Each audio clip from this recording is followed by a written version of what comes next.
Bom, então estamos voltando agora com os princípios do direito do trabalho. No vídeo anterior nós falávamos sobre o que são os princípios, a importância dele, a fonte formal do direito e os princípios gerais do direito. Agora nós vamos falar dos princípios específicos do direito do trabalho.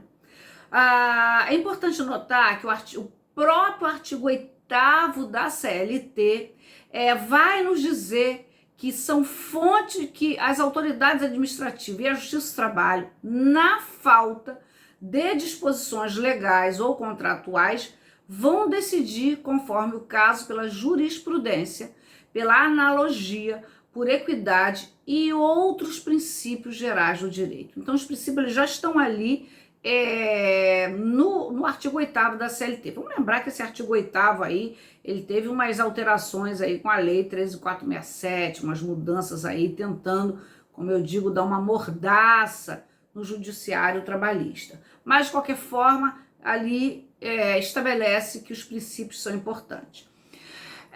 Existe um autor chamado Plá Rodrigues, né? Eu tenho até essa obra aqui, que foi assim, um dos pioneiros a estudar os princípios do direito do trabalho. Ele faz 3 grandes divisões, né? Ele estabelece o princípio da proteção e alguns outros autores dizem o seguinte: se a gente pudesse, a gente dividiria o direito do trabalho, os princípios, apenas em um princípio, o princípio da proteção.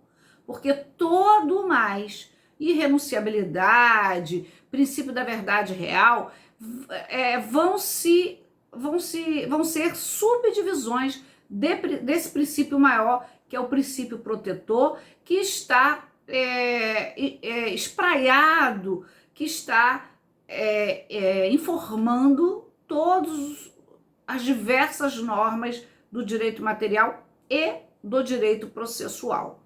Princípio da proteção. Então, ele vai se dividir nessa divisão de Plá Rodrigues em 3 subprincípios. Presta atenção que aqui, inclusive, tem um princípio do direito processual. O primeiro dele, então, 3 subprincípios: indúbio pro mísero, aplicação da norma mais favorável, né, e a condição de trabalho mais benéfica. Então, esse princípio maior ele vai se subdividir em 3 subprincípios. Indúbio pro mísero. Mísero, de miserável, uma expressão que vem lá, né, da antiguidade, expressão latina, na dúvida, a favor do trabalhador. Aqui, gente, esse princípio é quando uma mesma norma, e aí a gente lembra que não tem a pirâmide Kelsen, né? No direito do trabalho, não é a pirâmide Kelsen, não vale a Constituição Federal, para depois a CLT, depois isso e aquilo. Não. Uma norma lá de baixo, como por exemplo o regimento interno da empresa, pode suplantar a própria Constituição Federal no artigo 7º, quando, por exemplo, diz que aquela empresa ela pratica uma jornada de trabalho de 40 horas semanais. Por exemplo, é comum nos escritórios de advocacia, nos escritórios para os empregados, nos escritórios de serviços, né? Da prestação de serviço, uma jornada de 40 horas. Então, se tiver escrito ali jornada de 40 horas, é inferior a essa jornada, mais benéfica ao trabalhador do que a Constituição Federal, que estabelece uma jornada de 44 horas semanais e 8 diárias. Portanto, na dúvida, se houver uma colisão de normas, por exemplo, convenção coletiva, acordo coletivo, regimento interno, Constituição Federal, CLT, contrato de trabalho ali pactuado, qual eu aplico? Segundo esse princípio aqui, na dúvida, aquela interpretação deve se interpretar de uma forma que seja conduzida a mais benéfico ao trabalhador.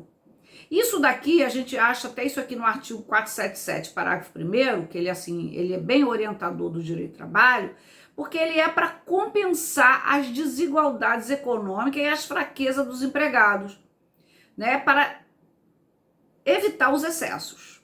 Então, se tem aí um monte de norma que ampara aquele trabalhador, porque às vezes chega no escritório de vocês, gente, um empregado diz assim, eu tenho isso na minha carteira, eu tenho esse papel aqui que eu não sei o que que é, e é o contrato dele que ele assinou, mas existe um tal de sindicato.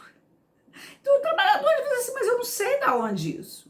Outro dia mesmo, acho que foi semana passada mesmo, o trabalhador falou assim, olha doutora, eu trabalho como pintor numa instituição de caridade, mas eu sou empregado.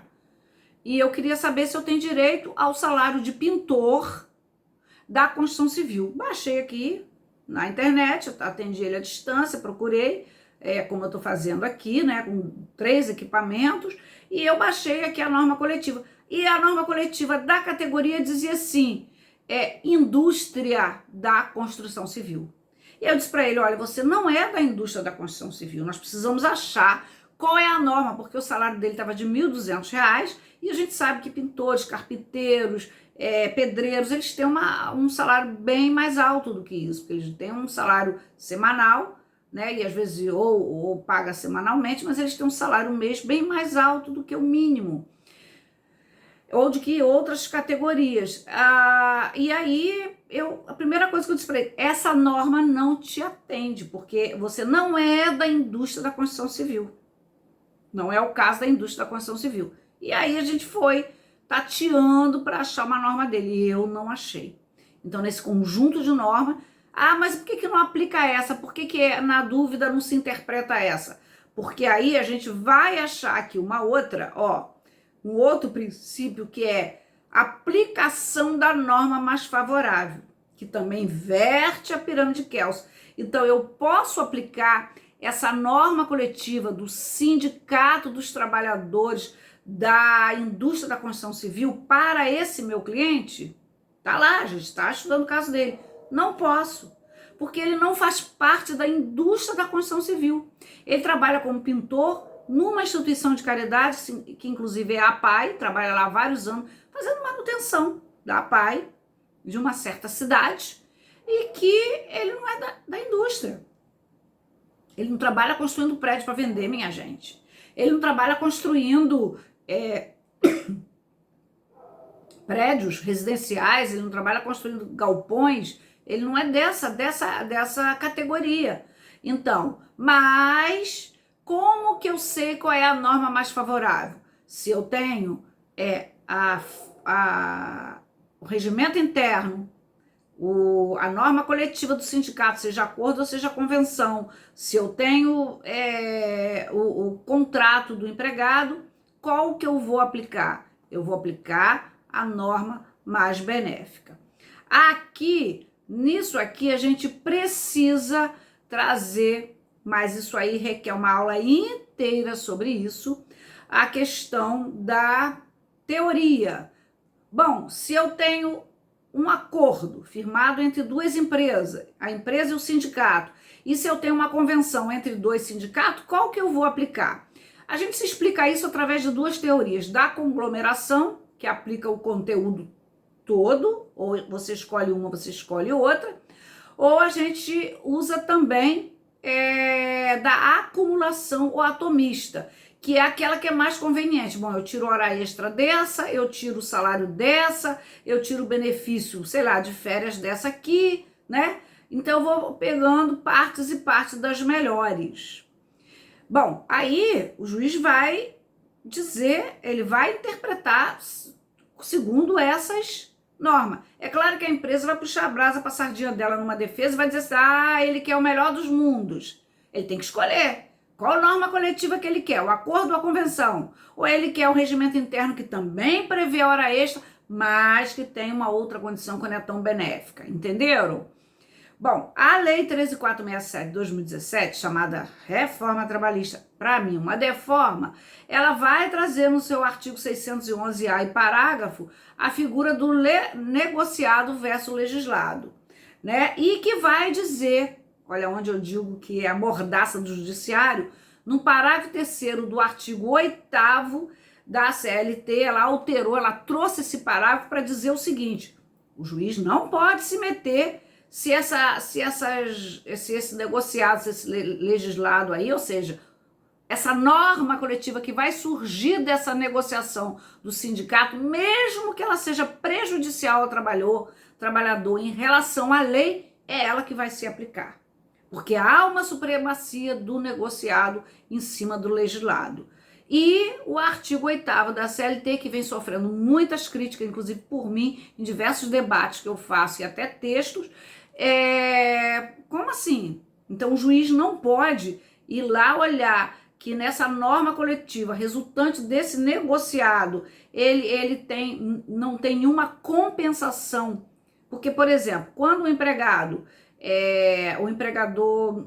numa empresa grande, ao invés dela demitir 100 empregados, ela reduz o salário por um tempo para não demitir esses empregados, isso é positivo. Qual é a compensação? Manter os empregos. Isso vocês vão encontrar em diversas situações de empresa, que ela chama o sindicato, negocia, mantém o emprego e reduz o salário aí por 6 meses, por 5 meses, até a empresa ter uma recuperação.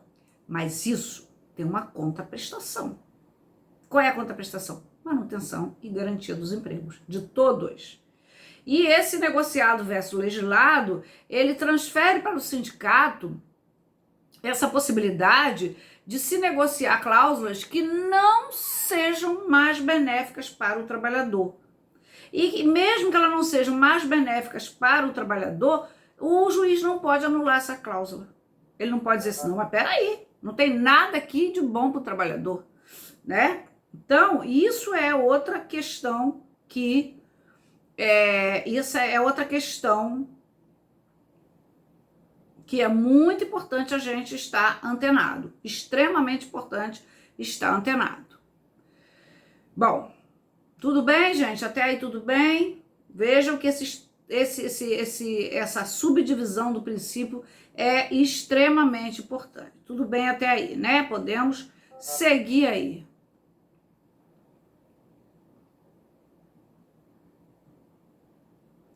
Vamos lá, vamos ver qual que é a outra divisão desse subprincípio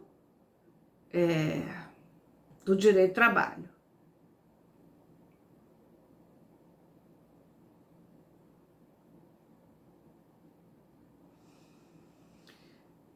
O outro subprincípio, então vocês entenderam o que é a aplicação da norma mais favorável? Isso não é muito simples, só isso dá uma aula inteira.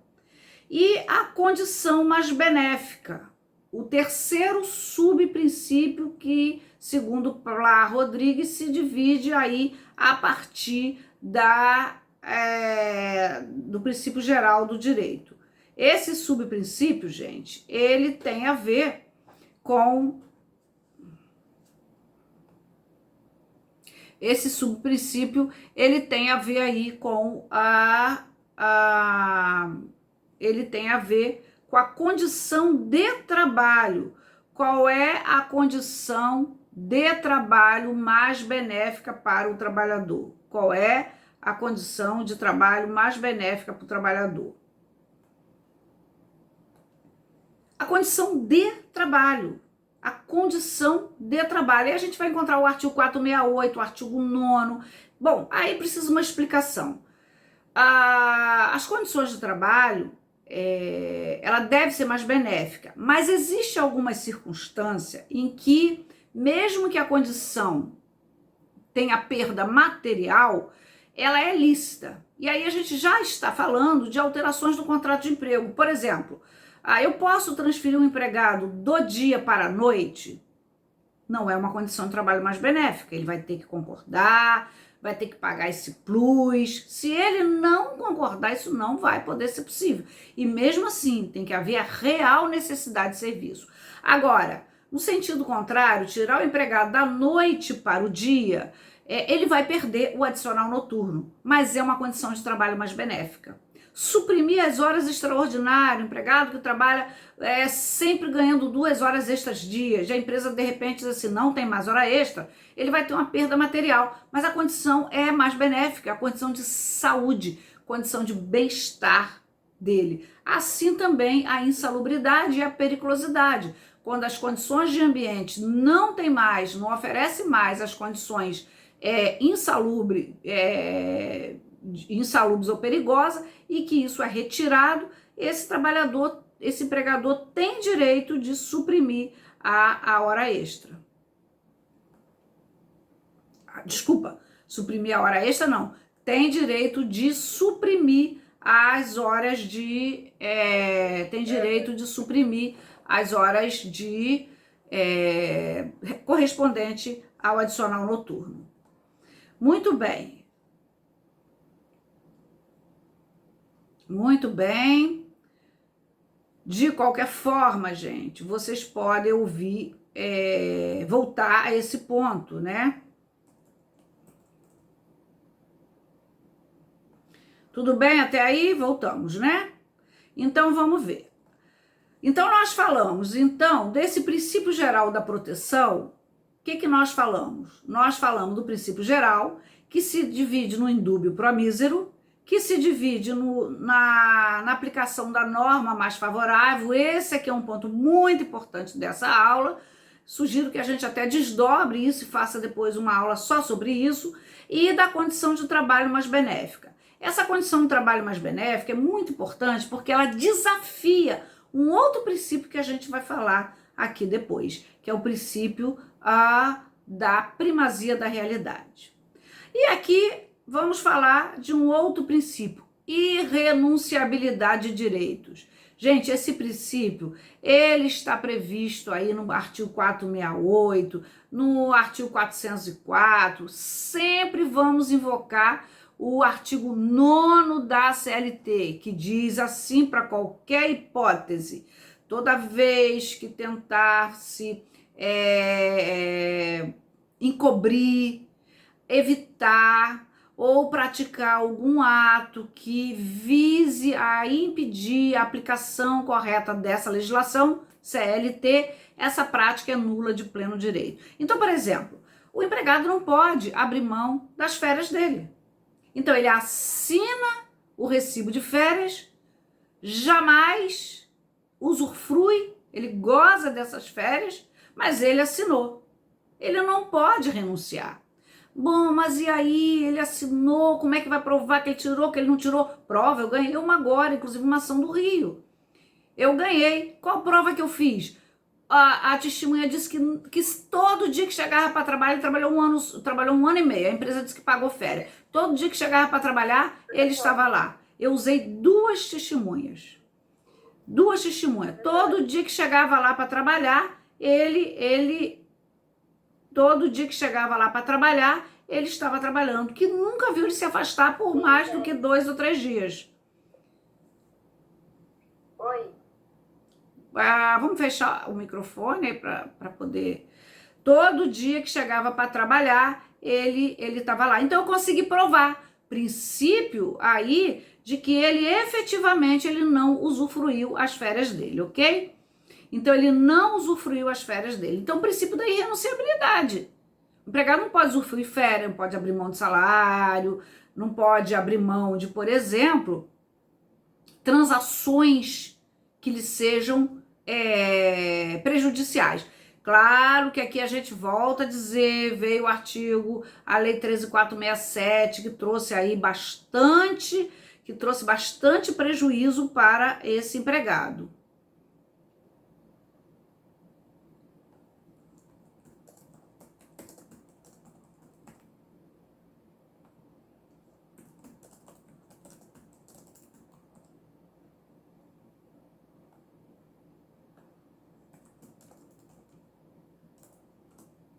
Ok, gente? Então, fiquem tranquilos, a gente faz um resuminho já. Princípio da irrenunciabilidade de direito. Então, ele é um princípio muito importante. Então, no direito civil, a parte pode renunciar.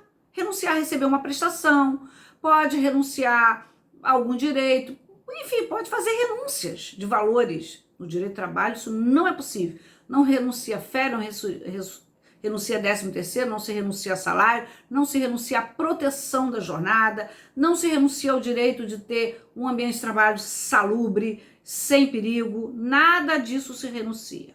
Vamos lá, princípio da irrenunciabilidade. O outro princípio muito importante também E aqui nesse princípio da irrenunciabilidade, a gente tem um material escrito bom, porque traz aí sobre, traçando aí essas novas teorias aí trazidas com a lei 13.467. Princípio da continuidade da relação de emprego. Esse princípio aqui, gente, ele já vem quebrado, já está bem quebrado, principalmente com a terceirização, que é uma rotatividade muito grande desses trabalhadores, mesmo ele sendo empregado da empresa terceirizada, ele não fica muito tempo naquela empresa terceirizada, ele depois vai para outra, depois vai para outra, mesmo que ele é empregado da terceirizada, mas ele presta serviço a diversas empresas, e mesmo nessa empregadora dele, ele sai, ele muda. Mas durante muito tempo, né, o trabalhador ele entrava numa empresa e ele tinha a intenção de fazer carreira, de formar os filhos, de comprar a casa própria, de seguir a vida dele. Tem até um livro fantástico que eu gosto muito, chamado A Corrosão do Caráter, de Richard Sennett. Aconselho a ler, um livro gostoso, na verdade, é uma história do pai e do filho. O pai humilde, que era um ferroviário, ele envelheceu na empresa, se aposentou na empresa. O filho já era um trabalhador com um bom nível cultural, já tinha mestrado, ele era um executivo que vivia viajando e cada hora ele estava numa empresa, trabalhando numa empresa, empregado, porque ele era demitido, era contratado, era demitido, enfim, a rotatividade da mão de obra. Mas, de qualquer forma, esse princípio da continuidade da relação de emprego, ele pode iluminar uma situação processual, por exemplo, gente, de quando o empregado diz assim, eu fui mandado embora, a empresa diz assim, não, você que pediu conta, eu fui mandado embora, você que pediu conta.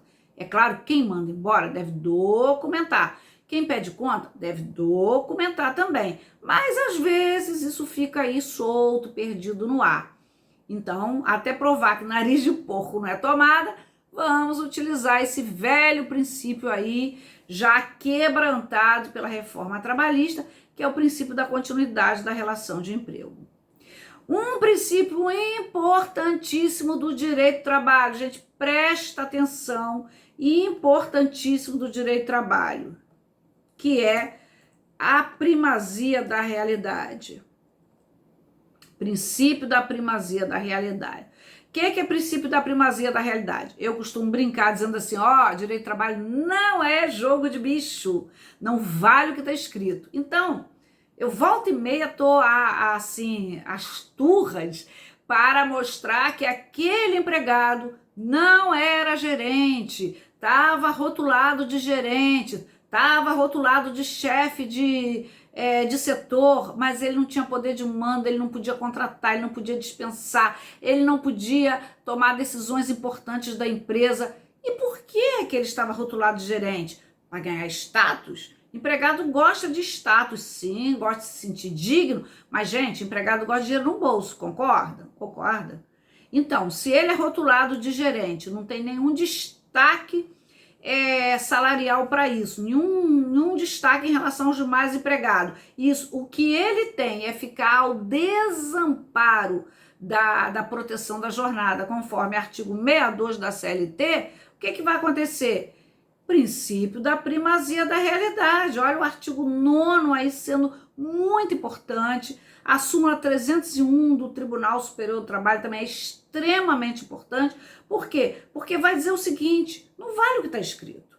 Outro princípio da primazia da realidade muito comum são os salários por fora. Comissões, produtividade, às vezes a e o contra-cheque. Aquele contra-cheque formal. Tá lá, salário R$ 2.500. E por fora, comissões mais 2.000. O que se aplica? O que vai utilizar? Vai utilizar o princípio da realidade, não da formalidade. Entenderam? Esse é muito importante. Mas, professora, como é que eu vou pedir isso na justiça? Olha, as testemunhas são as rainhas da prova na Justiça do Trabalho. Prova testemunhal desbanca um documento. Prova testemunhal desbanca aquele pedido de demissão que nunca foi pedido de demissão. Eu vi o patrão, o gerente, mandando aquele empregado embora. Princípio da primazia da realidade. Outro princípio, eu posso destacar esse princípio como assim, acontece demais na Justiça do Trabalho. A gente vive com essa questão na Justiça do Trabalho. Carteira assinada de um jeito, a realidade de outra, tá? Contra-cheque de uma forma, a realidade de outra. Jornada de um jeito, cartão de ponto de outro. Gente, eu sou do tempo que o empregado assinava o livro de ponto. Ele assinava e voltava para trabalhar. Quantas vezes? E mesmo com as assinaturas digitais ou com senha, seja o que for, aquela máquina é manipulada. Tanto que recentemente saiu uma norma aí de, se não me engano, do Ministério do Trabalho e Emprego por causa dessas manipulações de máquina. Muito cansei de brigar com isso na justiça, cansei. Outro princípio da razoabilidade ou da racionalidade. O direito privado como um todo tem que haver questões racionais. Quer ver uma coisa que contraria essa razoabilidade? Uma mulher grávida com 7 meses pediu demissão. Ah, ela tá com demissão. 5 meses. Ah, ela que pediu demissão. E quando ela vai para a justiça assim, eu fui mandada embora grávida de 5 meses quando meu empregador descobriu que eu estava grávida e mandou embora. E se ela vai para a justiça dizer que ela foi mandada embora, vai ser muito difícil ela pedir demissão. Claro que algumas mulheres pedem demissão porque, né, querem uma gravidez, ou principalmente depois que o filho nasce, mas não faz sentido, gente, porque ela tem estabilidade até 5 meses após o parto. E ela logo vai entrar de benefício. E se ela não tiver em condições de trabalho, o médico dá um afastamento para ela ficar pela Previdência, os primeiros 15 dias pelo empregador. Então esse aqui é um princípio que vai, assim, é um exemplo que vai muito bem acolher esse princípio da razoabilidade aí. O que não é razoável, o que foge a essa razoabilidade também não se aplica o direito. Princípio da boa-fé e do rendimento, já falamos dele. As partes têm que ter boa-fé, tanto o empregado quanto o empregador. O empregado ele tem que ser rentável porque ele tem obrigações, ele tem que ser produtivo, ele tem que ser zeloso, ele tem... Por isso, quando a gente fala lá de justa causa, a gente usa a desídia, é um tipo de justa causa que ele às vezes o empregador não sabe identificar, mas quando o empregado ele é relapso, ele não é produtivo, ele não é rentável, não por falta de capacidade, mas porque ele faz de propósito, ele faz com dolo, isso é desídia, é um empregado desidioso, entenderam? Então isso aqui tem um viés muito social. O empregado ele precisa cumprir a parte dele, trabalhar com dedicação, com seriedade, cumprindo as obrigações. Se ele achar que aquela tarefa, que aquele trabalho, que aquela função, ele não alcança, ele não está em condições, ele tem que ser honesto, inclusive quando ele vai buscar um posto de trabalho, quando ele vai contratar, né? Até porque tem lá também no artigo 483 que o empregador não pode exigir trabalhos superiores às forças do empregado, porque toda vez que ele exige é justa causa patronal. Então vocês vejam aí que eu estou dialogando artigo 482, artigo 483, para quê? Trabalhando princípios. Como que princípio é importante? Além dos princípios que nós falamos, existe também, mas eu creio que seja um desdobramento, mas alguns autores tratam, inclusive a própria Wólia Bonfim, a irredutibilidade de salário, salvo previsto na Constituição Federal, que está lá no artigo 7º, inciso 6º, que é exatamente essa hipótese que eu falei antes, de reduzir salário para não dispensar. Tem uma contraprestação aí.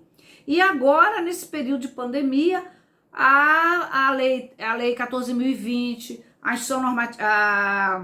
a medida provisória 936, que depois se transformou na lei 14.020, vem prevendo essa possibilidade, porque são normativas excepcionais nesse momento excepcional. Mas que mesmo assim traz uma certa insegurança jurídica, tá? O princípio da não discriminação, claro que ele não é um princípio do direito do trabalho, ele não é privativo do direito do trabalho, mas que no direito do trabalho ele ostenta, ele ganha um valor, ele ganha uma forma muito intensa, Por quê? Porque está lá no artigo 461 da CLT. Nenhum empregado que faça trabalho com igualdade de condições, um tempo não superior na função na empresa, tarará, tarará, artigo 461 e súmula 6 da CLT vai dizer que esse empregado não pode ser discriminado em matéria salarial. Isso, o nome disso é equiparação salarial e também isonomia de tratamento quando a empresa tem quadro de carreira organizado.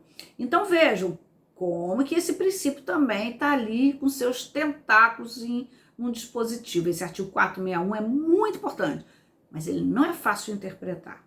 Ele não é fácil, porque não é simples assim. Como a gente briga, já chegou, já sentou na janela. Não é bem assim, já chegou, já quer ganhar um salário? Não, não é bem assim. Já chegou, reúne aquelas condições, né, de boa produtividade, de qualidade no trabalho, de tempo não superior a 2 anos de diferença na função, e isso vai impactar, porque não pode haver assim uma proteção a esse ou aquele trabalhador em nome assim da vontade, por mera vontade, discriminadamente. Então nós vamos encontrar isso na Constituição Federal e no artigo 461 da CLT. Hoje a gente tem também, gente, só para finalizar essa parte, o princípio da função social da empresa, né? Que pugna pela prioridade da sobrevivência da empresa em caso de dúvida acerca da sua continuidade ou do seu encerramento, fazendo com que prevaleçam seus interesses médio a longo prazo.